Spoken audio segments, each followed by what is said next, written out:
Hey guys, what's up? Jason Gaddis here, back with another episode of the Relationship Schools podcast. Grateful to get a little time with you right now. And man, this world is so fascinating, intense, and interesting right now. Are you staying connected to yourself and at least another rock type of person in your life? If you don't have that, this podcast is about helping you create that. It's about helping you create indestructible partnerships and super solid relationships where you both feel seen and understood. You have each other's backs. That could be a friend, a partner, a family member. All right. You actually have to work for those relationships, believe it or not. This does not come easy. In the infatuation stage of an intimate relationship, it does. After that, and over many years, it actually requires work to be an awesome friend, to be an awesome companion, to be a great parent. All of this requires effort. So this podcast pulls no punches around that. It's about effort, guys. You got to put in the work. That's why I do an action step at the end of every episode. So thanks for listening. Quick shout out to Enlightened Love, who left us a review saying, "Thank you so much. I resonate deeply with this podcast. You're so right on, Jason. Love the insights and practical tools you are giving. This is above and beyond, and it works. Thanks again." Well, Enlightened Love, you are so welcome. Yeah, I appreciate it. Guys, anyone who's left a review, big thanks. That helps us reach more people and touch more lives. Believe it or not, it does. So if you want to leave us a review, if you're getting some value here, over 300, almost 300 episodes, please leave us a review. Okay, you just swipe up on your phone.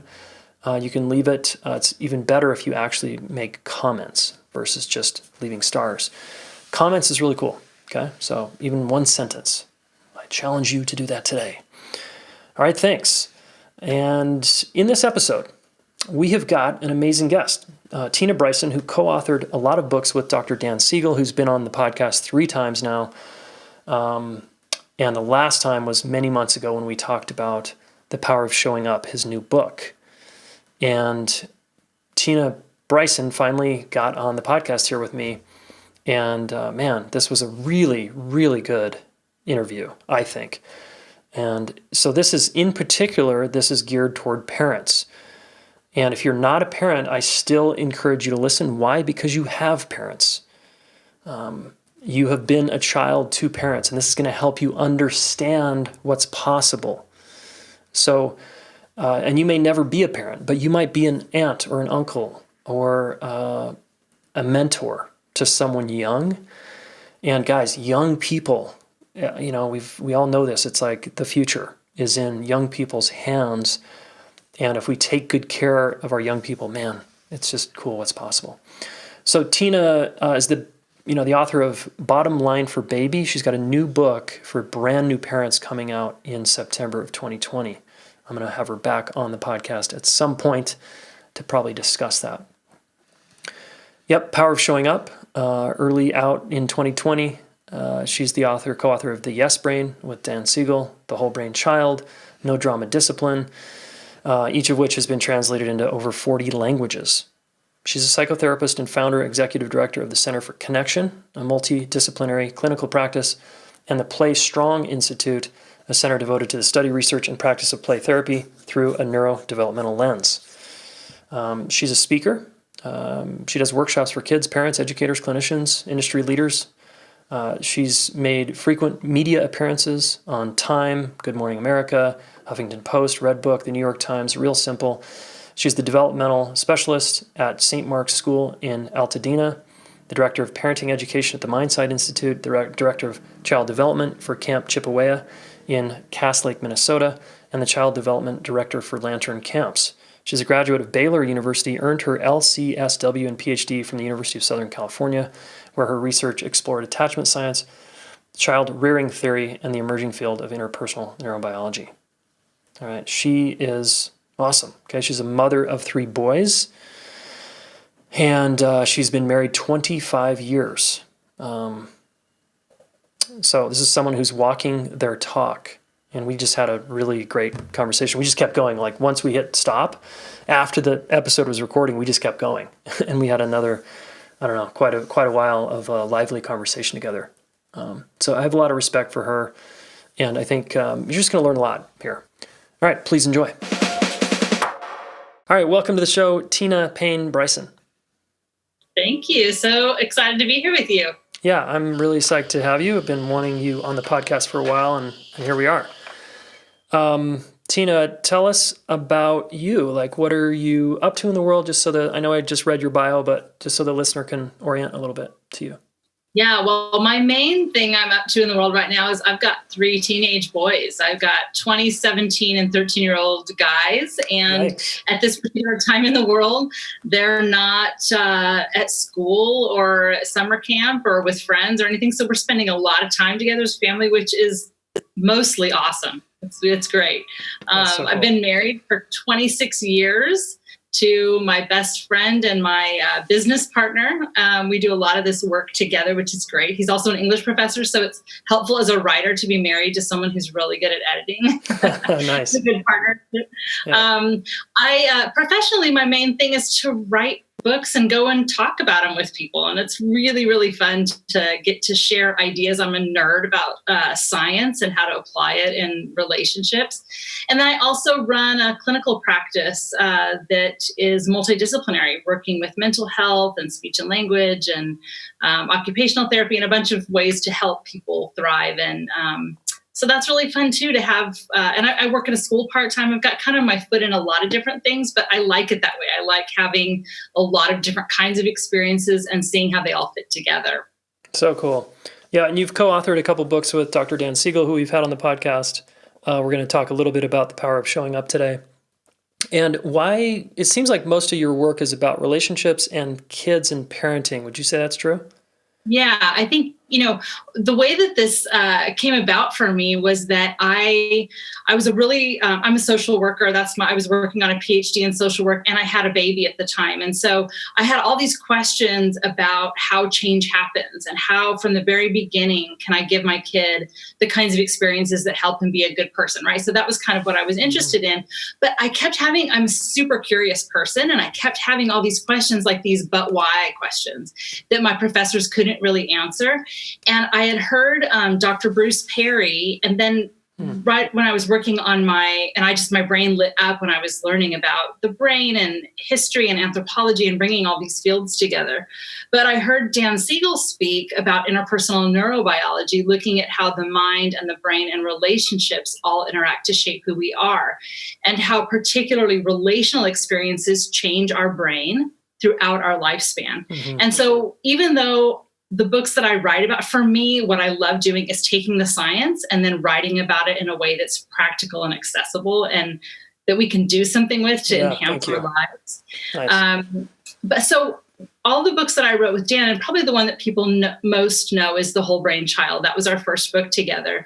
And really any of the books, if you're not even though they're written with parents in mind and they're about child development, honestly, like some of our biggest fans are not parents, because really we're writing about the brain and relationships and our mind. And so that it's applicable really throughout the lifespan. Yeah. So cool. So in raising 3 kids and having your first, you got sort of motivated to understand just how all this works, right? Because you wanted to raise a good human. Yeah. And, I was learning about the science of interpersonal neurobiology, and I was working on a dissertation about child rearing theory and about how the ways that we interact with our kids don't just influence their minds or their behaviors or their characters, but the actual architecture of the brain. And I thought, oh my gosh, people need to know this. And so the kinds of repeated experiences I give my kids will not only shape their characters, but really how their brain is wired and functions. And so really, these relational experiences have intergenerational impact. And to me, that was like, gosh, what could be more meaningful than that? Totally. Yeah, and I love your attention to help parents kind of look in the mirror. It seems like the books I've read and videos I've watched of you, it's really about helping us understand ourselves, and that's ultimately what's going to create a secure attachment anyway, is the parent having a coherent narrative and, being able to like be curious about their own life and their own experience and be able to make meaning and make sense of it. Yeah. Why is it so essential, or why else, I guess, is it so essential that us parents kind of look in the mirror and deal with ourselves? Gosh, I know it's not necessarily like the first thing you think as a parent, like, okay, I'm going to put on my to-do list to do a self-reflective journey to go back and look at myself in the mirror and look at my history and all of that. But actually, it's one of the most important things. And this is why I love the attachment science and why Dan and I wrote The Power of Showing Up. And I actually did my dissertation on attachment. And it's really a field that has fascinated me personally and professionally. And really what we're talking about is 50 years of cross-cultural research when we talk about attachment science. So I'm not talking about the parenting approach or parenting philosophy of attachment parenting. That's something completely different. So I want to be really clear about that. I'm talking about 50 years of cross-cultural research and even research where we can look at what mammals do. Okay, so this isn't just a parenting trend or philosophy. It's really looking at how one of the purposes of attachment, which is an inborn mammalian instinct, is to help our young survive. That's really the purpose of attachment, is that, when there is a need, that the caregiver helps shows up for that child and helps them with whatever that need is in order for them to survive. So at its very core, what we're talking about is when the child is in distress or there's a threat, to get close to the primary caregiver or the attachment figure so that they can help you survive, right? So if you're like a little, tiger and you hear a scary noise or you see a predator, you run to your tiger mom or dad because they're going to help you survive. And that's really the core of this. So what I found so fascinating is that, we know that this attachment and the kinds of attachment experiences we have relationally growing up are hugely important. But what I love is that the research is full of hope. And that is that it's not, our history is not our destiny. So all of us have had a lot of relational experiences growing up with our primary caregivers, our parents, hopefully, maybe grandparents, maybe a religious, mentor, maybe a neighbor. There may be lots of adults who are part of our caregiving kind of circle, but it's really those experiences that have shaped our brains and our mental models about what we expect in relationships and how we act in relationships. So our relational history has everything to do with the kind of parent or partner or friend that we become.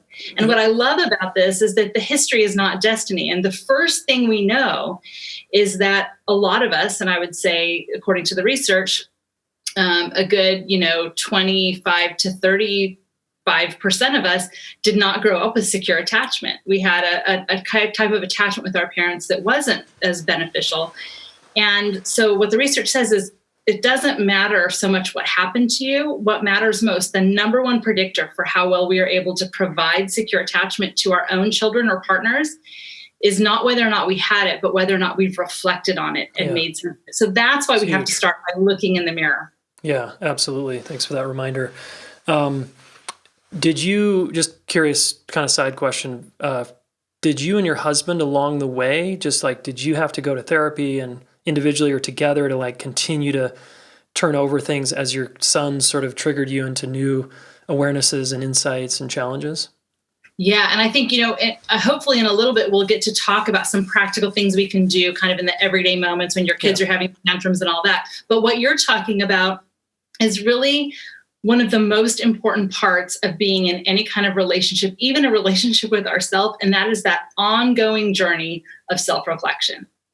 And what I learned from studying this attachment stuff was that when I had moments as a partner or as a mom where I acted in ways that didn't make sense to me, like let's say I would have a total adult temper tantrum, I would get really overreactive about something, I could pause after the moment and say, okay, what was that about for me? That overreaction really, truly was an invitation for me to explore and to become curious and to say, what was that about for me? And sometimes the answer was, no one has let me pee by myself in 3 weeks. I'm exhausted. I haven't had anything to eat all day. And that's what that was about. But other times, like I remember early in my marriage, even before we had kids, we were married 6 years before we had kids, that when my husband would say like, hey, I'm going to bed, it would make me so mad. And he was like, I don't know why you're so mad. I just am tired and want to go to bed. And I wasn't sure why I was mad either, but I knew that it was such a trigger for me, and I couldn't figure out what that was.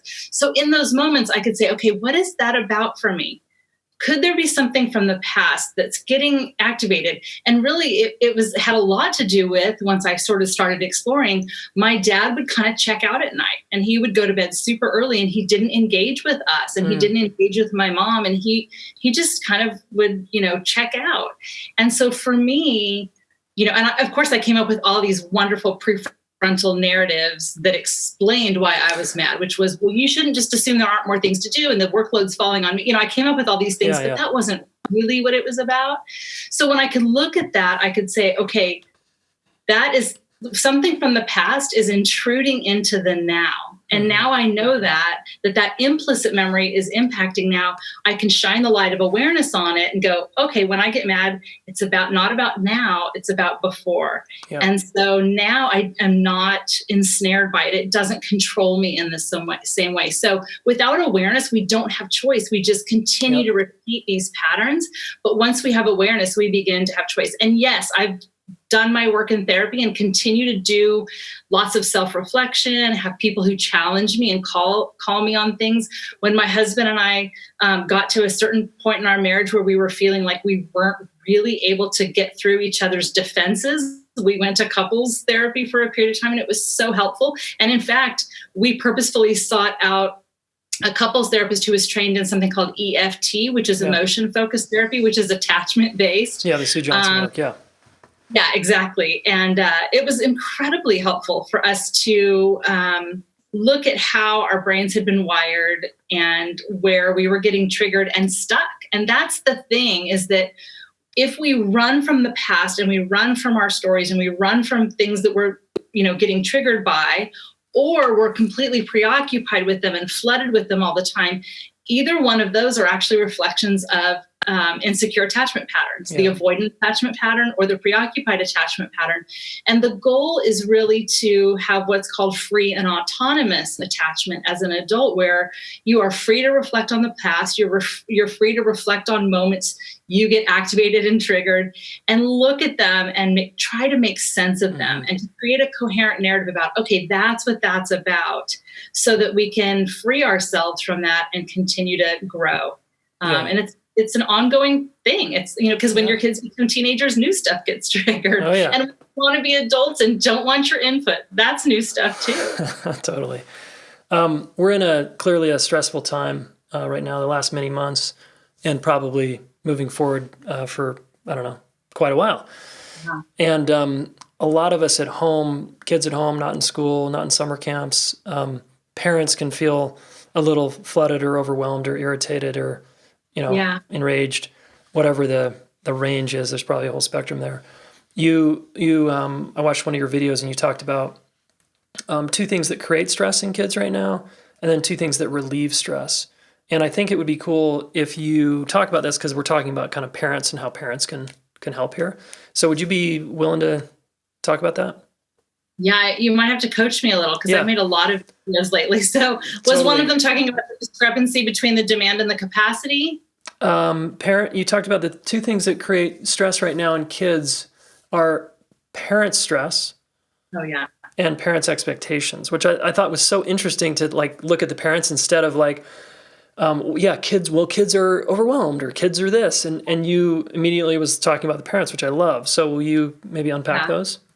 Yeah, I think the first thing we have to say is really kind of where you started with this too, about looking at ourselves and looking in the mirror. And that is that we have to remember that children mirror our states, and that the way our mammalian attachment brains have been wired is to be held captive to one another's nervous systems.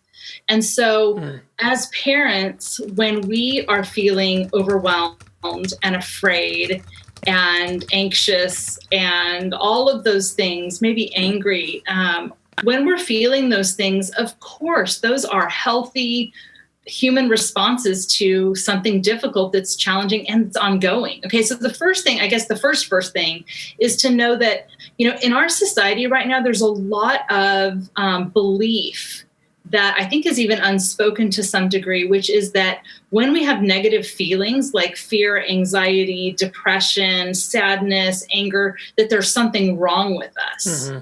And actually, that's the range of human emotions. And when the world is unpredictable and fearful and threatening and all of those things, when we feel that, that's healthy. That's the way we're supposed to feel. It's really about not getting stuck in that. So first of all, as a parent, if we're feeling those things, be gentle with yourself and really give yourself the kind of empathy and soothing you would want to give your children, and to say, yes, of course they feel that right now. A lot of people are feeling that. I'm just going to take a breath and pause for a minute, and then I'll decide what the next step is. So just really kind of grounding and centering yourself. Mm-hmm. But know that you may need to do more self-care. You may need to have more pauses during the day. You might need to protect your children a little bit from what information is coming in and from your activation. Because if we ourselves are in those states, our children will absolutely mirror that, because they're held captive to our nervous systems through these mirror neurons and through the social engagement circuitry we have in our brains. So that's that first one, is just really guarding, watching and monitoring and regulating our own stress states.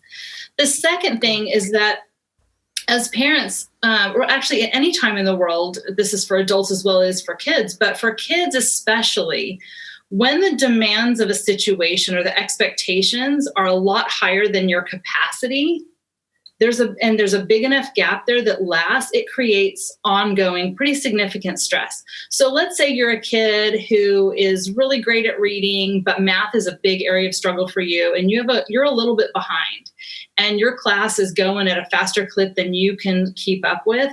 The gap between your capacity to do that work well and where the rest of the classroom is, you've got that big gap there. You know that, and you're going to feel stressed. You're going to feel helpless. You're going to feel hopeless. You may feel depressed. You may feel angry. It may come out as big, bad behaviors.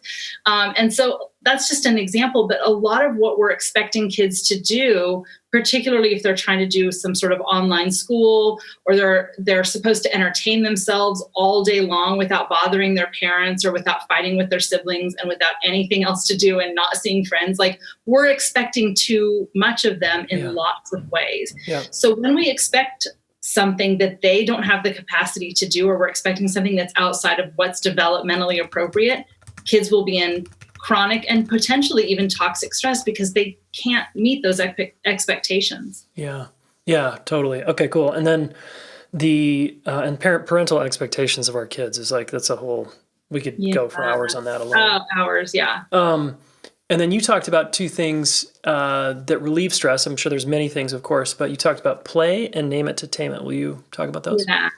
And then actually I would love to add a third, which is really the 4 S's from The Power of Showing Up too, which I think is super powerful.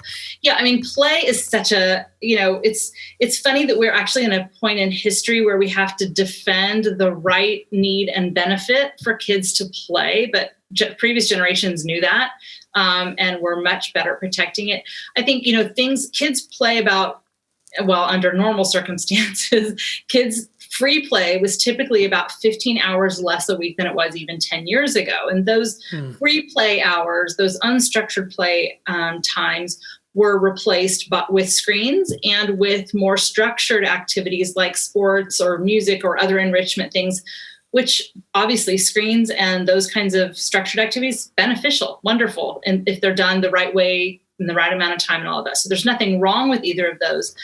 But what we know is that more and more teachers are reporting that more and more kids are more and more dysregulated more and more of the time. And one of the things I think we have to look at, besides sleep and screens and lots of other things, is that kids are given much less time to play during their day when they're at school or even at home. And here's what play does. Play allows us to sit in difficult emotions like fear, anxiety, frustration, disappointment. But because it's fun enough, we stick with it. So it actually widens our window of what we can tolerate when it comes to negative emotions. So it's actually a huge resilience builder. So then you're like, okay, well, I want to do things my way, but you want to do things the other way. And so this is fun enough. I want to keep playing. So I'll do it your way, even though I'm disappointed about not getting it my way. So they practice these, or they practice being bad guys, good guys, or they practice, sitting with like waiting and waiting for someone to come find them when they're hiding. So they practice dealing with discomfort and more challenging things. They also, I mean, there's tons of language and educational benefits too, because if there's imaginary play, they have to make up words and describe visual things. So there's a lot of really complex mental processing that's happening. But play also releases stress for kids. It releases nervous system arousal. So what it does is it allows kids to process and practice dealing with difficult things, and it also releases stress for them. So when we have less play, we actually reduce what helps them process difficult things and reduce and their stress levels increase. So what I would say for all of us, we all need play. It's not just kids. We need play or playfulness in our lives. And it really is a huge way to combat stress and anxiety. If you have, and I'm hearing more and more reports of this. I mean, even today before we got on, several texts or emails from people saying my kid is dealing with pretty significant anxiety that I was not seeing before the pandemic. And playfulness is a really great way to even just practice or play what something could be like, or imagine what it would be like if the whole world was a playground and there were no one else on it and we had all the playgrounds to ourselves, or imagining what it would be like, to try different things. And making it fun and silly then starts combining the good dopamine and all the good things that happen from delight and play with some of these things that might be anxiety producing, so that it's more tolerable for kids. Totally. And let me ask you a question about play. Does playing video games count as play? No, not really. I mean, right. I guess it depends on what. And I think video games and online gaming, screen stuff definitely have benefits and definitely have their place. I really like Devorah Heitner's book, Screenwise. And she's got some really great suggestions on how we kind of evaluate that. I think like one of my 13-year-old loves this NBA basketball online game thing. And he plays with his friends and they trade players. So I think there's tons of great skills. And there's a social component to that. So we're allowing more time doing that than there typically would be. Yeah. But I think it's a way to kind of, for some kids, playing video games may increase their stress and dysregulation, and for others, it may decrease it. So it depends on the kid, it depends on the game, it depends on how much time.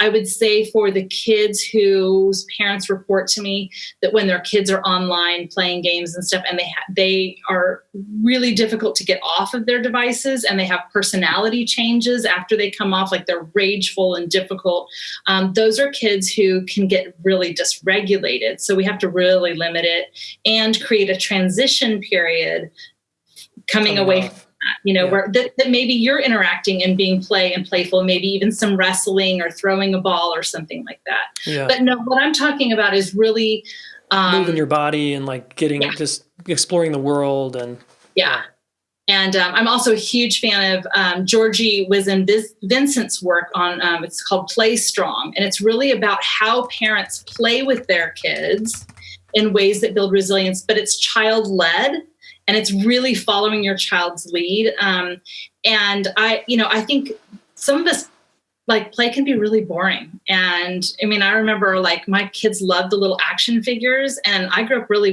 mostly with people who like girls who like to play with the kinds of things I like to play with, because those were the friends I chose.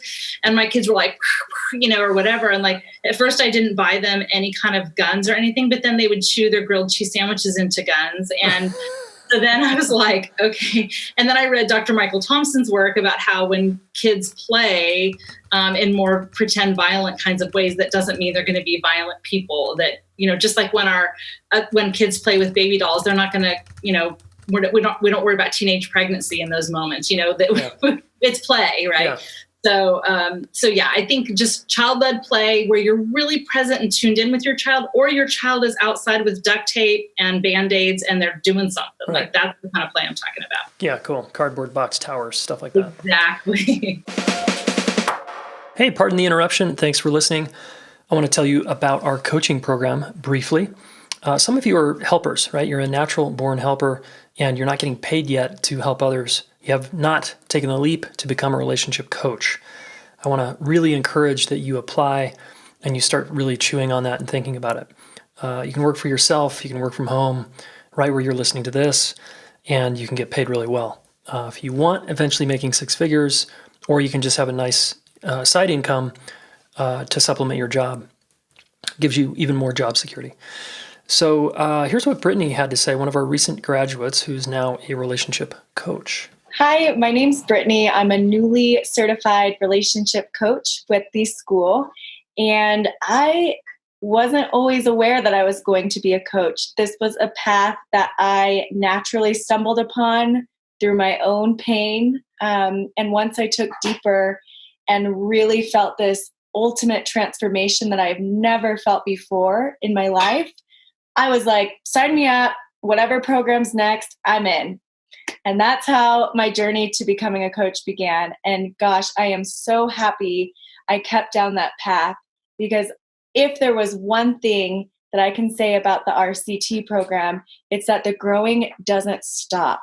It is a program that will push your edge and continue to hold your feet in the fire so that you can become a better leader, a better coach, a better mother, a better facilitator. And that's really what the program was about for me. So I'm walking away feeling like I am all of those things. And being a coach is just one more skill on top of that. But the fact that I can really hold the space for other people and give them the transformation that I've received from the school is everything. And that has become my mission. It's become my purpose. Once I received this transformation, I just want to give it to others. And I've been in a lot of different programs. Be prepared to transform yourself while you transform others. All right, awesome. Hire Brittany, guys. Check her out, relationshipschool.com/coaching if you want to hire Brittany, and she can help you out, okay? Now, if you're interested in going through what Brittany just described, a transformational journey to become who you are and help other people with their relationship pain or challenges, join us, relationshipschool.com/RCT if you want to apply. All right, back to the podcast. Another tip for relieving stress was name it to tame it, and then the 4 S's, which I think is really valuable to mention. So name it to tame it is the first strategy that Dan and I talk about in the Whole Brain Child. And it's really based on a bunch of different science, but one in particular that's of interest, where you can put someone in a brain scanner and show them a picture of a face with emotion on it, like a person with disgust on their face.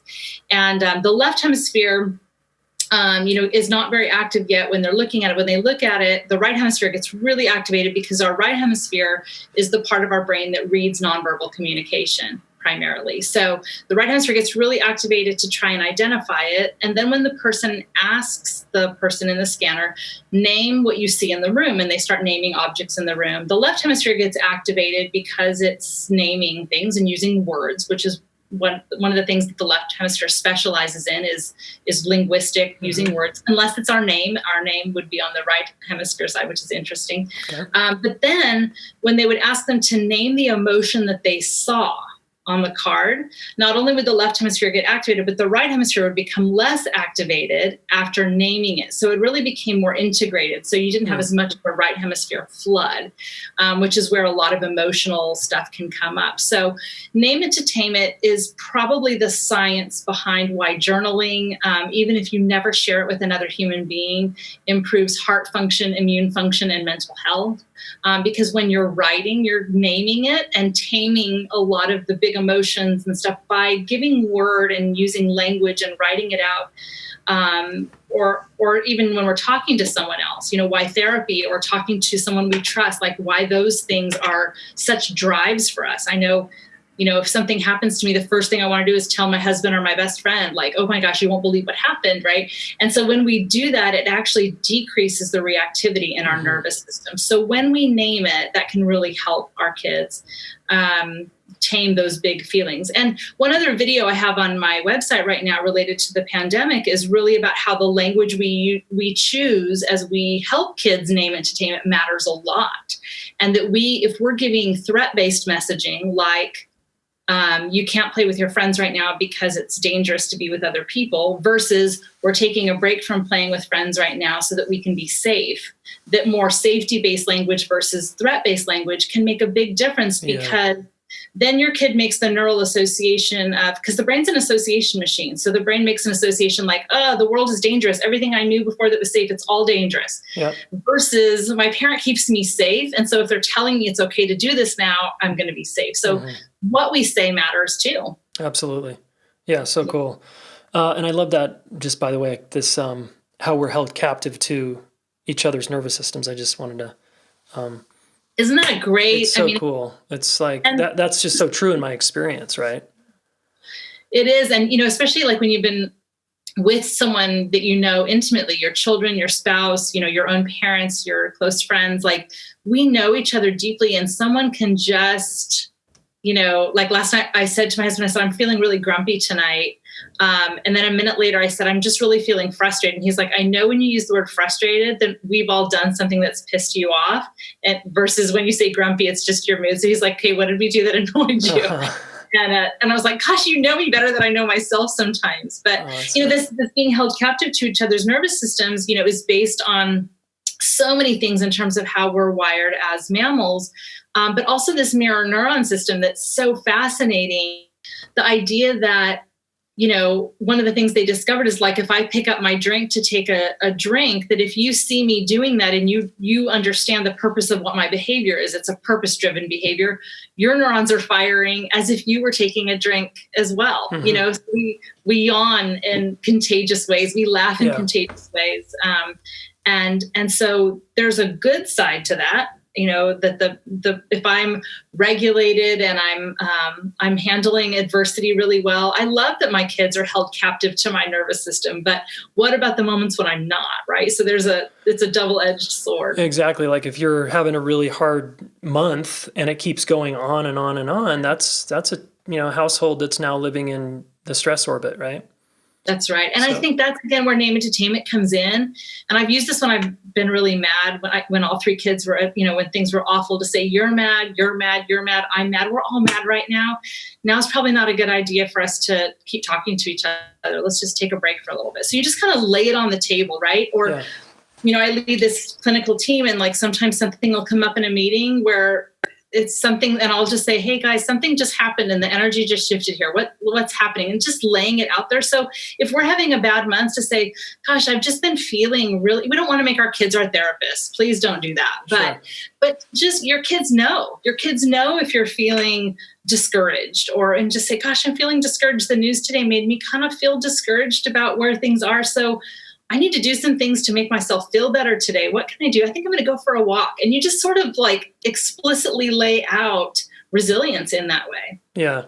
You're sort of alluding to these 4 S's that when I interviewed Dan, we got into all 4. So I don't think we need to spend the whole time on that, but I think it is valuable to mention those, and why, setting up an environment to have this kind of secure home base where we do feel safe and seen and understood. So maybe you could just mention this briefly, because it feels like we're sort of talking about it. We may as well tick these off. Yeah, I think, in terms of, so yes, we need to do the ongoing process of understanding our histories and looking in the mirror, and we need to regulate ourselves and make sure that the nervous system our kids are held captive to is a regulated one, or one that's working on finding strategies to do that and modeling that well. But the third thing here, and I think this is, I feel so, even more so given what's happening in the world right now, why the power of showing up is so important. And that is this, that when we are not perfect, but we enough times provide experiences where our kids feel safe, where we protect them from harm and we're not the source of harm, where we're not screaming and yelling and unpredictable, or when we are, we repair with them and say, gosh, I don't know what happened there, but I'm so sorry. Can I have a do-over? I know that must have hurt your feelings when I said that, something like that. When we help them feel seen, where we really tune into who they are and what they're feeling inside, so that at the end of their childhood, they go, my parents really got me and they really allowed me to be who I was and how I felt. Where we soothe them, help them, nurture them, especially when they're having a hard time. When we do those things repeatedly, it leads to that 4th S of secure, which is, again, not like I feel secure about myself, but my brain has wired to know that if I'm having a hard time, if I have a need, someone will see it and show up for me. And, I think a couple things I want to say about this is, I'll just give an example. So I remember a time when my youngest, he always was the little guy and the older boys got to do things he didn't get to do. And that was hard sometimes. So one night he really wanted to stay up later with his older brother who had some friends over. And I'm really, I'm not a super rigid mom, but I'm pretty rigid about bedtimes because I think sleep is a huge part of being a healthy, regulated human being. And clinically, I can't tell you the number of kids who probably would have met diagnostic criteria for some sort of disorder, but once we got them sleeping, their behaviors and moods were really regulated. So nice. I'm big on that. So anyway, my son JP, and I have permission to share this story, but he wanted to stay up with the older boys. So I said, I'll give you 15 more minutes to stay up with the older boys, and then we're going to do bedtime. Really all that meant was that he was 15 minutes more tired before the battle happened, right? Really that happened. So it was time. I say it's time to go upstairs. And a big part of helping kids feel safe is by having boundaries and limits that our kids can respect. Absolutely. So this is not a permissive approach at all. It's really about predictability that helps kids feel safe. So I say it's time to go up, and he begs, and I say, I'm not changing my mind. I know you'd really like to stay up, but it's time to go up. I'm not changing my mind. So I help him upstairs, and he starts throwing this massive fit. And so, my instinct as a parent in that time, and I'm tired too, and it's loud and all this stuff. My instinct in that moment, my first instinct is to say, I gave you 15 more minutes. I don't know what you're crying about. Next time I'm not going to give you anything. Like, I feel like I was being really nice and just to talk and talk and talk. That's my first instinct. But if I'm using the 4 S's as my guide, as my North Star, like, here's what is always the right answer in this moment is to help my kid feel safe, seen, and soothed. I say to him first, yes, we're going upstairs. That's part of the safe thing. And then I say, you're so disappointed that you feel left out. You really want to be with the older boys. And I know that's really hard. So that's seen. I'm tuning into his internal experience. I'm naming it, right? And helping tame it there. But I'm just naming it. And so that he feels like his internal experience and the way I respond are a match. Yeah. If I don't do that and I say, I don't know what you're so upset about. You're overreacting, blah, blah, blah. You're overreacting, quit crying, you're being a baby about this. Then it doesn't change his feelings. He doesn't say, you're right, I am overreacting. I'm feeling so much more. It doesn't work. No, he's feeling unseen, and he's feeling like he's got to get louder or whatever he's got to do to be seen, right? Totally. And he also realizes, like, gosh, I'm alone in my feelings then. Or like, I'm still afraid or I'm still angry, but she can't hear me. I'm alone in this. So I say to him, you're so disappointed. You really wanted to stay up with the boys. It feels not fair. Is that right? And he says, yes. And he starts crying more and kicking his legs and all this stuff. And here's what I think is so huge about the soothed part and about showing up for each other is that if I can realize, this is incredibly liberating. If I can realize that my job in that moment is not to fix it. I don't have to change my mind. I don't have to do anything for him except to just be present and help him and just by being present. And so I can say, I understand that you're upset about this. And if you need to cry for a little while, I'm right here with you. You can feel all those feelings. And I know it doesn't feel good. And I'm right here with you.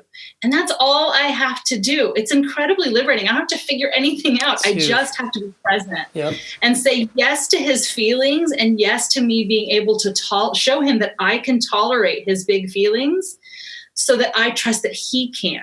Yeah. And I think when we can do that, that's what builds resilience. What builds resilience is not being rescued or prevented from dealing with hard things, but having someone show up for you and give you the support while you're feeling those things. So it's really about walking with them through it, with our presence, with our connection. So if we're saying no to a behavior, we're still saying yes to whatever they're feeling and saying, I'm right here with you. Yeah. And you as a parent, you had to develop that capacity, right, over time so that you could handle his big feelings, because you need to handle your big feelings. Exactly. And I do see that as a big, big thing. And I've experienced it myself as well, where parents, it's really unpleasant when our children feel angry or disappointed or frustrated or sad. And so we want to make them feel better.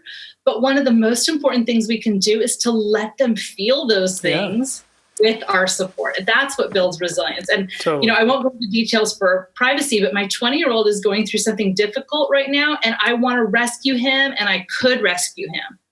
I could make a phone call and say, full stop. He's coming home. We're not doing this anymore. But I know that him sitting in the discomfort and the hard lessons he's learning is one of the most loving things I can do for him. But that means it's difficult for me, and I have to regulate my own emotions around that. And when we show our kids that we can't handle their big feelings by saying, like, I don't want to hear it, go to your room. When we say things like that, our kids internalize it, and then they will stop sharing that Absolutely. with us. And then they don't feel seen, and then it reinforces it. It's this vicious cycle where I'm alone now in my own house.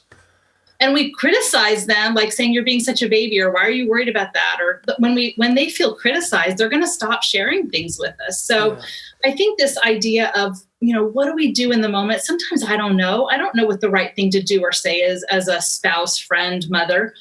But in those moments, really, these 4 S's really are my North Star. I go, okay, how do I help this person feel safe, seen, and soothed? How do I do that? Yeah. And then I can find the words. Then I can also feel like, gosh, I don't really have to do anything but just listen, be present, put my phone down, make eye contact, say, sit down. And that's something I learned from a chaplain. She said, one of the most important things I do as a chaplain is I sit down. And I said, what do you mean? And she said, when I sit down, it tells the person you're important to me and I have time for you. And just that one little thing has been really helpful in my marriage and as a parent too, that there are times I have to say, hey, I'm in the middle of something, give me 10 minutes because I really want to listen and I can't write this minute. But then when I can, I close my computer, I set my phone down, I make eye contact, I sit down to communicate. I care. You matter. You're important. I'm here. Yeah. Yeah. Amazing. You guys in your book said, I think it was in the Soothe chapter, page 159 or so, you talked about not asking kids to soothe themselves, which you sort of just alluded to, of like, go to your room. Why is it so critical that we not send kids to their room? Why else, in terms of the regulation piece? There's a lot of talk about this idea of self-soothing in infancy, toddlerhood, childhood, all of those things. Like babies need to self-soothe, kids need to learn how to take care of themselves. Right. And I think, I've got this new book called The Bottom Line for Baby that's really looking at 60 or so of the most controversial, kind of difficult decisions parents have to make about their babies. Things like sleep training and do I let them turn their phone? And for each of the entries, that it's organized alphabetically so parents can just flip to whatever it is. It's really accessible. But I really kind of lay out the main competing arguments. And then there's a section called What the Science Says. And then there's a bottom line that really just kind of gives a summary for this.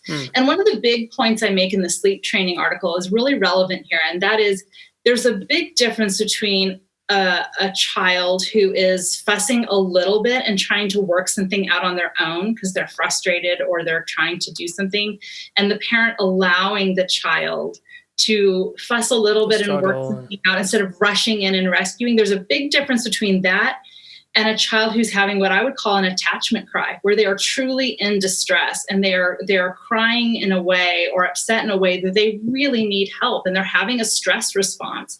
And when we leave kids to do that for long periods of time, it actually undermines the idea of self-soothing. And here's why. We have tolerable stress and we have toxic stress. Tolerable stress is like, this is really difficult, but I can handle it. And I come out on the other side of it knowing, gosh, I handled that difficult thing and I know I'm strong and can do that again, right? Yeah. Or I can handle hard things.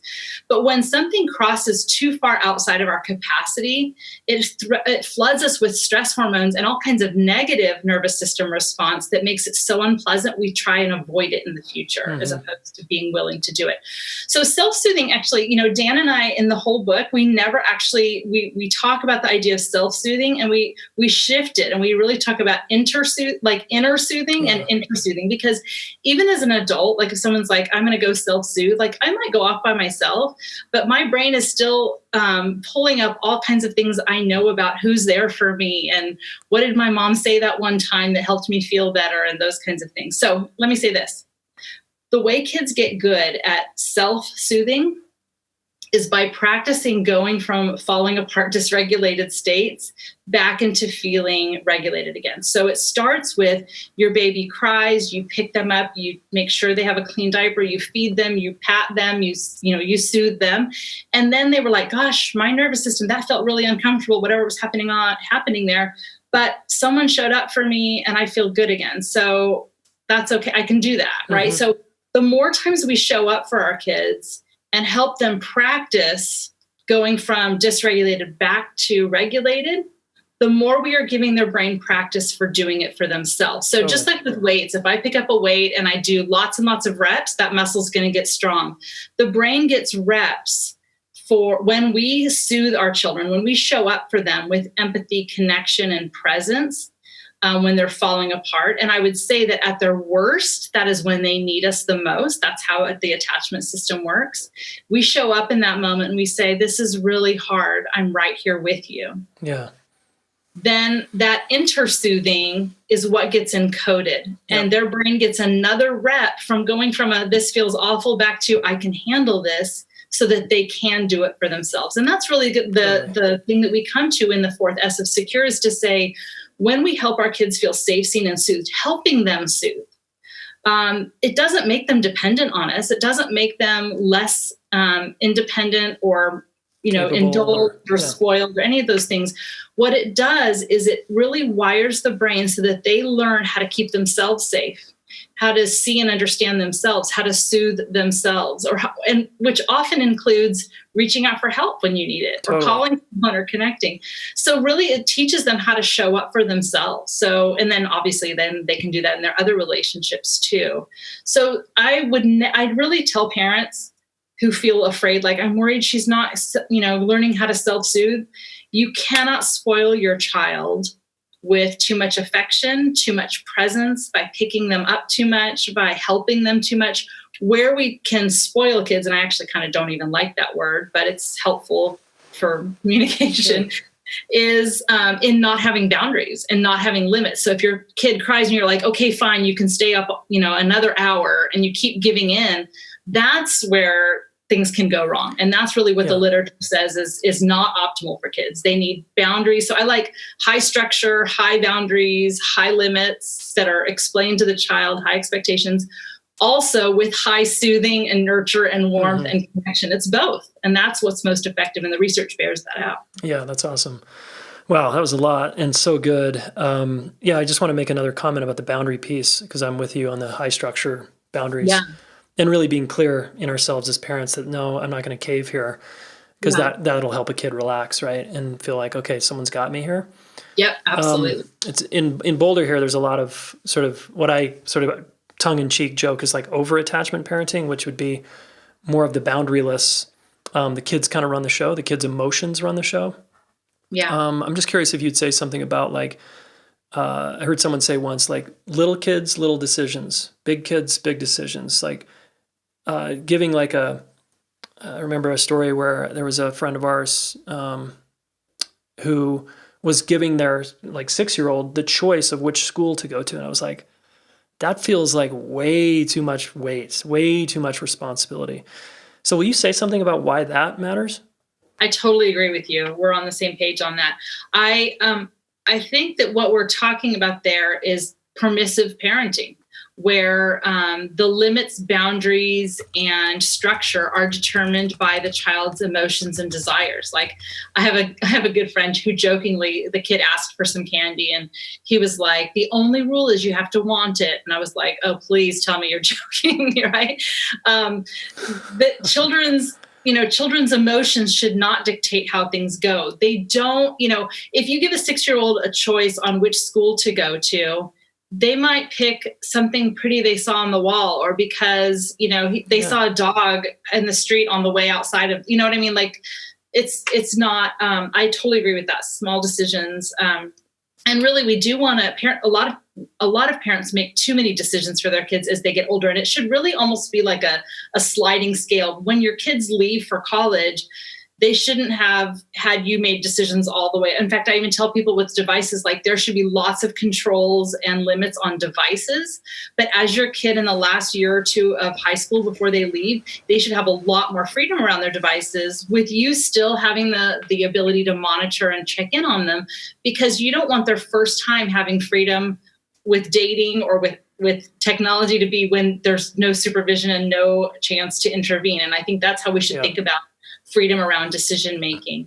Kids don't have the perspective, and as adults, we need to feel tolerate our children being disappointed or having bad feelings about things, and really knowing that we help them. We don't do them any service by letting them make big decisions based on their emotions. And we've really got to set those limits, and we can hold what's best for them in a way that's complex that they cannot when they're younger. Exactly. Cool.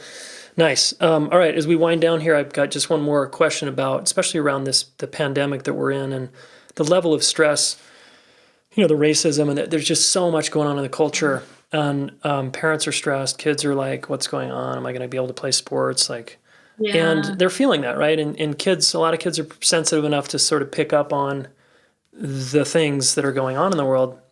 So, for example, our daughter, super sensitive.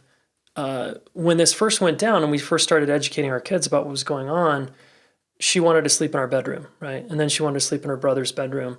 And it's been going on now for months. And we're totally cool with it because it's like, if this is going to help you right now, feel safe, if this is going to help you feel even closer and connected to us in this kind of unknown world, cool. I heard another story of I can't remember, it was a podcaster talking about my daughter's eaten 45 quesadillas in a couple I loved that. It was a New York Times parenting article. Yeah. That was so good. I was like, that's so funny. So will you speak to that of how we parents can also be sensitive to, right now we're in an unusual time, and so kids might regress, right? They might go back and want to be closer to us, and if we're stressed out and annoyed, we might want to push them away and call them a big boy or big girl and stop clinging to me. So what can we do here? I love that question, and I love that you're letting your daughter kind of choose what's helping her be most regulated during this time that's really difficult for a lot of people. Because it's back to that idea of expectations and capacity, and remembering that the brain wires from what's happening, right? From experiences. So I remember one of the clinicians that works with me, she's a brilliant child therapist. Her daughter, we live in California, and so we every once in a while have a little earthquake, and we had an earthquake, and then there was a little aftershock, and her daughter was like, Mom, I really want to sleep with you. And then the next night she wanted to sleep on the couch, and then she wanted to sleep with her sister.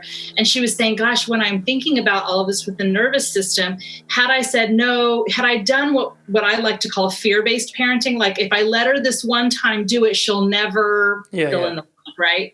We do a lot of that fear-based parenting. If I had done that and been like, no, you need to stay in your bed because that's a slippery slope, she probably would have laid in her bed feeling all kinds of fear and anxiety. And then that's what gets associated with being asleep in her bed. So it's actually counterproductive when we push kids outside of what strategies they're trying to use to regulate. This happens in education all the time. A kid has some fidget toy, or they like to stand up when they're listening. They can't sit still, And those things actually are the kid's best strategy to do well. And then teachers or parents threaten to take those away. And it's actually counterproductive. So I think knowing that we should expect less from our kids right now. It's absolutely natural for them to regress in some ways right now. It's natural for us to regress also right now and get back to some basics that we need, because that's what our nervous system does when it detects threat. When our nervous system feels threatened, and right now that's appropriate. That's an appropriate response. We kind of shrink our capacity because we're trying to survive. That's what our nervous system is telling us to do. And that is good. We should honor that.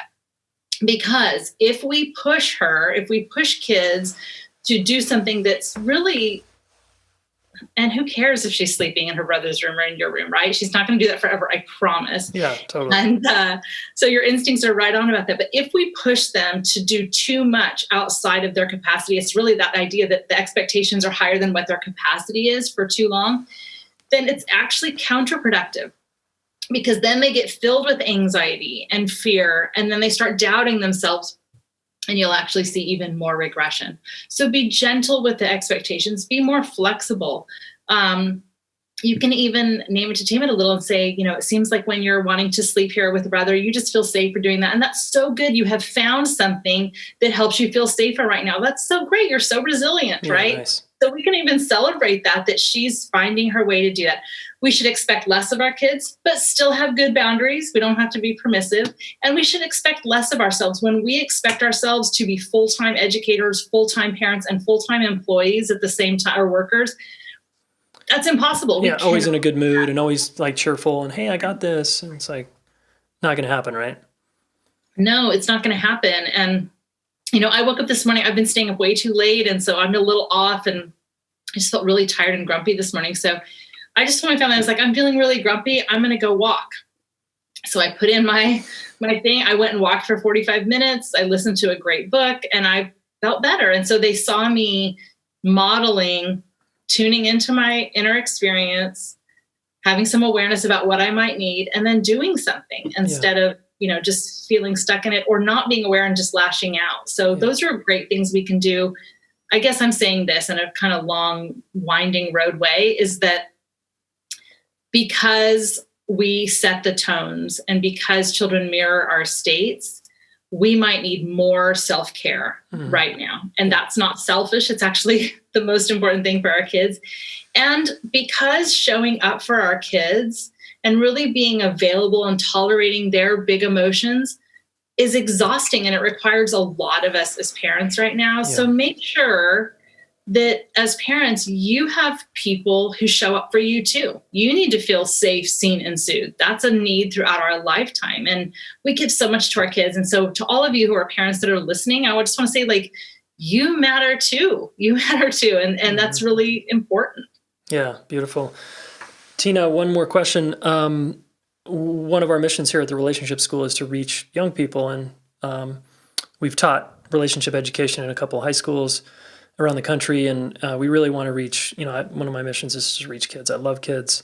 I think it'd be so cool if we could continue to educate children how to be with their inner experience, work out their differences with each other. What the world would look like, right? So if I had a room full of 1,000 high school students and I could only share with them one thing about relationships and you were whispering in my ear, what would you want me to tell them? Oh, that's such a good question. I would say really the idea that whenever someone is acting out and having bad behavior, that's probably when they most need connection. And that when you're having the hardest time, when you're the angriest, saddest, most anxious, that's most when you need connection. And that as mammals, we have this inborn resilience system in us that drives us to be connected to each other and to show up for each other. And when we do that, it regulates our entire nervous systems. It helps us be resilient. And so what I told my son when he went off to college is that when life is hard, reach for other people. And when you see other people having a hard time, reach for them. That's what I would do. Amazing. So cool. Where can we find you? I mean, you're doing amazing work in the world. You've written a lot of books. You've got one coming out in September. Where can we follow up with you? My website is tinabryson.com. And you can find all my links to social media and lots of free content there as well. Awesome. Well, Tina, thanks so much for making this accessible, all this, the dense material in the brain and the nervous system, and just so fun and engaging and accessible for us out here. Thank you. Thank you, Jason. And thank you for all the wonderful work you're doing to help the world be better at being connected to each other. And I appreciate your work as well. Okay. Wow. That was full of nuggets. That's going to be a rewinder, I think, for some of you. Rewind and listen again. Make sure you listen to normal speed. Maybe take notes. So go to tinabryson.com. That's just like it sounds, tinabryson.com. And you can check out Tina in all her books. She's on Amazon, of course, as well. I recommend just getting the last book of Dan and Tina's The Power of Showing Up. It's super accessible. If you're having discipline problems, though, with your kid, maybe you want to get No Drama Discipline. If you want to learn about the brain a little bit and why kids act the way they get, maybe it's the Yes Brain, all right? You can't win. You can't lose by getting any of her books. You can't win. You can't lose by getting any of her books. They're really solid, all right? Backed by science. Love that. Here's your action step. I had a hard time picking one because there's so many, but I loved the example she said when I think she was talking about her son going to his room, And because he wanted to stay up with his brothers, right? So what she did there was to see the child in his experience. Rather than rolling eyes, why are you crying? It's way past your bedtime. See, I told you so. I shouldn't have given you more time. It's, I see you in your anger.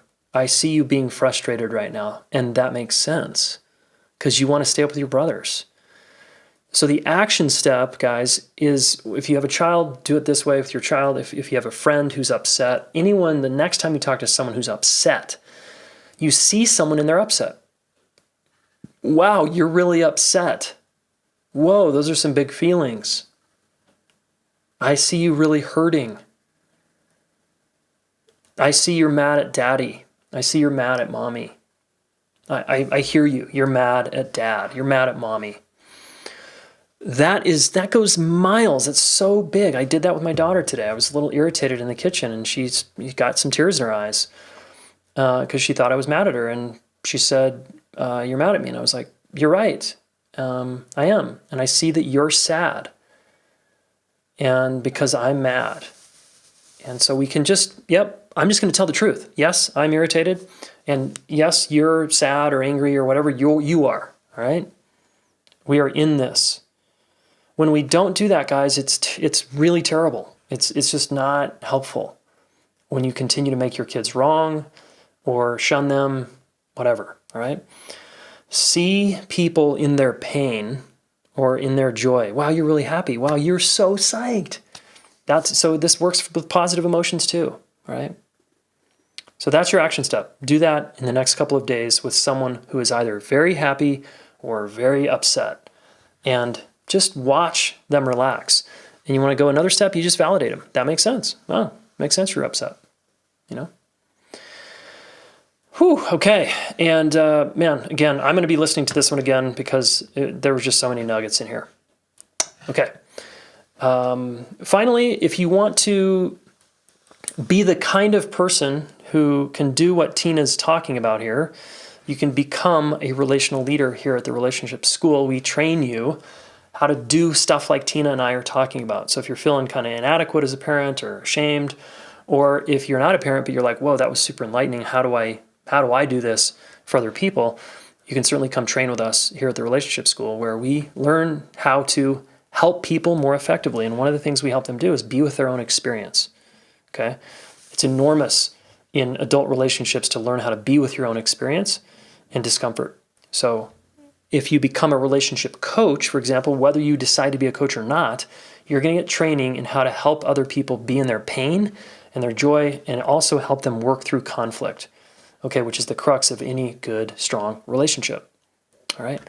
So come check us out, relationshipschool.com/RCT, if you want to apply. I strongly, strongly encourage it, especially for you motivated types, ambitious types, people that are looking kind of to change your life up right now. Now is the time, all right? The world needs people like you. Okay, relationshipschool.com/RCT. All right, see you all soon. Thank you so much for listening, and get after it, do the work, and stay connected. Hey, thanks so much for listening. Please subscribe to this YouTube channel. Share one of these videos with a friend. We want to help the planet get their act together around relationships. And you are one of them, so thank you.